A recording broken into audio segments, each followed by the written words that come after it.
دوستانو سلامونه. په دې ویډیو کې به درته په فیسبوک کې د لایو تللو طریقه ښیم چې څنګه کولی شي تاسې په فیسبوک کې لایو لاړ شي. هغه لپاره تاسې خپل فیسبوک ته لاړ شي. فیسبوک ته چې لاړئ هغه نه وروسته به په دغه پلس علامه دغه اپشن یا دغه د پلس علامه چې ده دغه تقریبا یو څه موده کېږي چې دا اضافه شوي دې نه مخکې به دا اپشن دلته نه نو تاسې دې ځای نه هم کولی شئ. یو بله طریقه هم شته ده خو فعلا دا که تاسې خپل فیسبوک نه وي اپډیټ کړی اپډیټ یې کړئ در سره. اپډیټ نه وروسته به دغه د پلس علامه دا به اضافه شي. په دې باندې به کلیک وکړئ او هغه نه وروسته به دغه لایو چې وینئ په دې به کلیک وکړئ. دې باندې چې مو کلیک وکړه تاسې نه به پوښتنه کوي چې تاسې اجازه ورکړئ. بیا به تاسې هر هغه چې اپشن چې ما کوه ډونټ الاو نه پرته دغه دوه اپشنو کې به یو انتخاب کړئ. نو زه فعلا وایل یوزینګ د اپ دې باندې کلیک کوم. کلیک چې مې وکړه الاو فیسبوک ټو ریکارډ اډیو نو بیا به هم دا اجازه به مو ورکړم وایل یوزینګ. نو هغه نه وروسته به ګورئ تاسې دلته لیدلی شئ ګو لایو په دغه علامه باندې به کلیک وکړئ. هغه نه وروسته به 3 2 1 نو دوی سره به تاسې لایو هغه شي.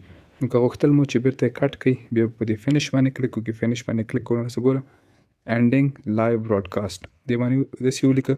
که غوښتل مو هر څومره چې مثلا ویډیو هغه کړي یا لایو تللي یاستئ تاسې نو که غواړئ چې پوسټ کړئ دا به تاسې دې ځای نه دغه اپشن چې کوم وینئ تاسې ډیلیشن سیټینګز نو دا که تاسې هغه کړئ مثلا پوسټ کړئ دا 10 ورځو په جریان کې اتومات ډیلیټ کېږي ستاسې د فیسبوک ټایم لاین نه یا فیسبوک آی ډي نه.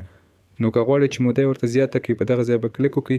دلته ګورئ تاسې لیدلی شئ کیپ فور 30 days 10 ورځو دپاره فعلا اپشن اتومات هغه دی.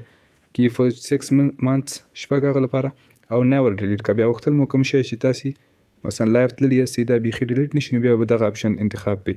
انتخاب چې هم کړه هغه نه وروسته که غواړئ مثلا اوس دا کوم ریکارډینګ چې تاسې وکړه دا تاسې بیخي کوئ پوسټول نه غواړئ نو بیا به تاسې په دغه ځای باندې کلیک کړئ. دا اشغالداني علامه چې وینئ او که وایئ چې دغه زه پوسټول غواړم په خپل فیسبوک پاڼه کې مې فیسبوک آی ډي کې مې نو پوسټ ناو باندې به کلیک کړئ.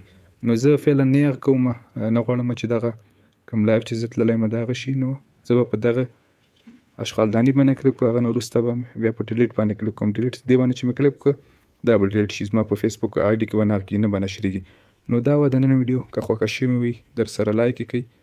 که کوم نظر یا پوښتنه لرئ موږ سره د کمنټ لارې شریک کړئ.